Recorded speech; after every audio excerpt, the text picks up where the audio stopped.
Hello, we're going to talk about macromolecules today.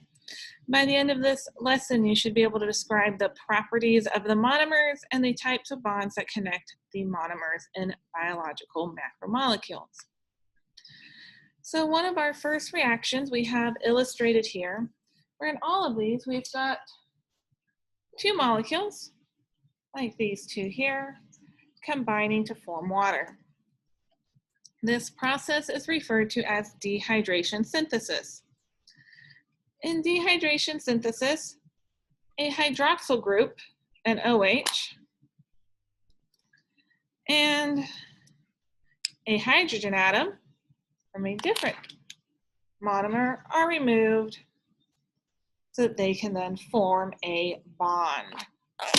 The resulting product, so in this case we get a dimer because there are just two units, poly means many, and a water molecule. So in dehydration synthesis, also called condensation reactions, water is produced, the product, along with our macromolecule.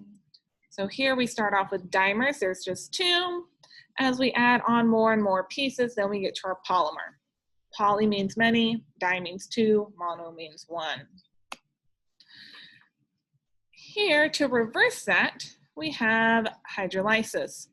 Water is added to split the molecules. So this is a form of digestion, going from a big molecule to smaller ones. It's the reverse of our dehydration synthesis reaction. Oftentimes it occurs with the help of an enzyme. So the breakdown of sucrose into glucose and fructose. Here we have our enzyme sucrase.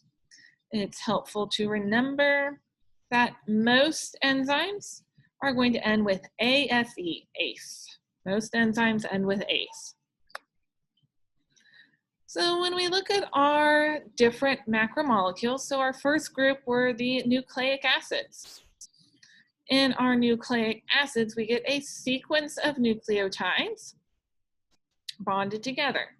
Any polymer is going to be the sequence of the same monomer repeating, same or similar. So in the nucleic acid, our monomer is a nucleotide, and then it continues to repeat. In this case, our nucleotide is unique because it does have three parts to it. There's the nitrogenous base, the sugar, and the phosphate group. Now there is variation. There are 5 different bases that could be here, and 2 different sugars, either deoxyribose or ribose. But once we have a long chain of nucleotides together, that's going to be our polymer. The polymer functions in heredity. It also helps in coding the amino acid sequence for proteins. So DNA carries the hereditary information. RNA helps with the translation and transcription into a protein. The particular type of bond that is formed when two of our, where's my pointer? When two of our molecules are joining together, it's the OH from the sugar and just the H here from our phosphate combine. So this particular type of covalent bond is called a phosphodiester bond. Makes up the strong bond of the strong backbone. The bases in between would be held together with hydrogen bonds. When it comes to our proteins, proteins are going to be formed with amino acids. Here we've got 2 amino acids, alanine and cysteine, and then a generic amino acid. When we look at our amino acids, they have a couple things similar. They all have a central carbon. It's this one right here in the middle. And attached to the central carbon, we're going to find a carboxyl group, an amino group, and a hydrogen atom. Those 3 things, carboxyl, hydrogen, amino, carboxyl, hydrogen, amino, are the same. There are 20 different naturally occurring amino acids. They all have those same basic parts. The variation is only on one branch off of our central carbon, and that's going to be the R chain. In the case of alanine, it's a methyl group. Cysteine, we have a carbon that has a sulfhydryl group attached to it. And that's what's going to vary. The rest of the amino acid stays the same. So when we connect a bunch of amino acids, we now have our polypeptide, or the polymer that will become our protein. With our proteins, when we're combining amino acids, the type of covalent bond formed is called a peptide bond. It forms between the carboxyl group of one and the amino group of another. The carboxyl loses the OH, amino loses an H, so then we get our peptide bond. Wide variety of functions, from enzymes to structural support, helping cells transport materials, signal receptors for cell communication, cell locomotion, protection, and even some hormones. With proteins, shape is crucial to function. Super important, circle, star, highlight that part. Shape is crucial to function. When a protein is not folded up correctly, its function is going to change and it will not work properly. When it doesn't work properly, when the fold is wrong, we call that denaturation. So when the protein loses its shape and its ability to function. Couple things that can cause it to lose its function are heat, if it gets too hot. When you cook meat, you are cooking up the proteins and denaturing them. Change in pH, can be either too high or too low. Every enzyme, every protein is going to have its own ideal pH. Variation outside of that, it loses its function. As well as salinity, being exposed to salt. The ions in the salt interfere with the hydrogen bonds that help make the 3D structure of a protein. Next, we have our carbohydrates. Carbohydrates have sugar monomers. So the most common monomers that we talk about are glucose, fructose, and galactose, although there are others. Those are the most common.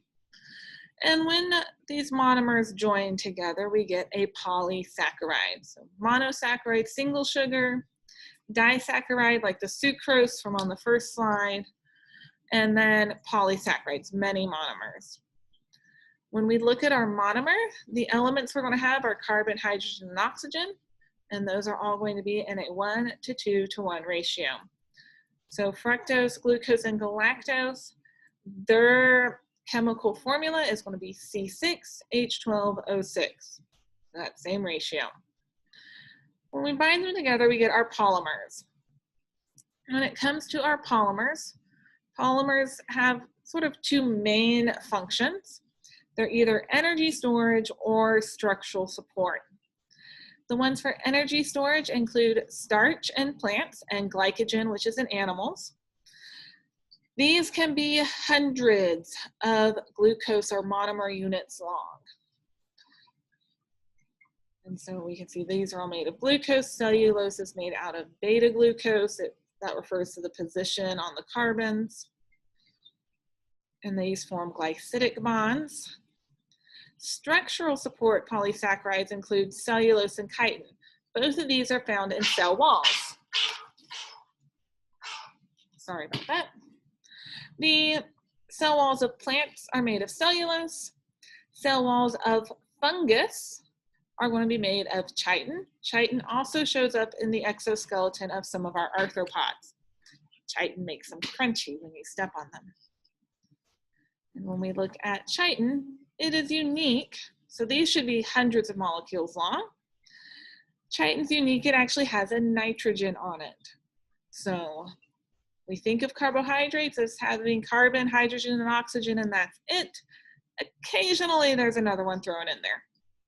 Biology is never black and white. There's always gray areas. Last now will be our lipids. Lipids are going to be non-polar hydrocarbons, non-polar macromolecules, made of long hydrocarbon chains. Those hydrocarbon chains we refer to as the fatty acids. These little zigzags here are the same as showing all of these C's and H's. It's a simplified version. And these are going to be hydrophobic, generally non-polar, not mixing well with water. They're going to function for energy storage, protection of vital organs, insulation, as well as the structure of cell membranes. We'll get to that in a minute. Our common examples are fats, oils, and waxes. The fats, the triglycerides, have the basic structure of a glycerol with 3 fatty acid molecules.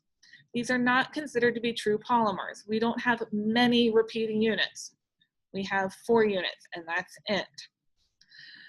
The fatty acids, we can have 2 different forms. Saturated, meaning that there are no double bonds, so these are all saturated. These 2 right here are saturated. Saturated tend to be solid at room temperature and are typically, but not always, animal products, typically. Unsaturated fatty acids are going to have a double bond in them, so we see one there. This one also shows a double bond. These are going to be liquids at room temperature and typically come from plants. Now, a couple of special lipids. We have the phospholipids and the steroids. The phospholipids have one of the fatty acids replaced with a phosphate group. And because of that, that phosphate group is polar. So now we're going to have one side of the molecule that is hydrophilic and one side that's hydrophobic. This aids in the formation of the cell membrane. Our cell membrane has 2 layers of phospholipids, with the hydrophilic side of the molecule facing out, the hydrophobic sides facing inward of the cell membrane. Then there are also the steroids. This is made with our fatty acid chains that are fused together into rings. Steroids are always going to have 4 rings. Now the location of the double bonds, if there's any extra side groups, will vary, but there's always 4 rings. Examples that we've got here, we've got cholesterol, which is a steroid, really important for cell membranes, also acts as a precursor, to a couple of hormones, particularly estrogen and testosterone. Frequently, we think of cholesterol as a bad thing. We hear commercials for medicine that's going to lower your cholesterol. We have relatives who talk about their cholesterol being too high. While frequently that is a problem, having too little cholesterol is also an issue, because then your body can't form needed hormones and can't form cell membranes correctly.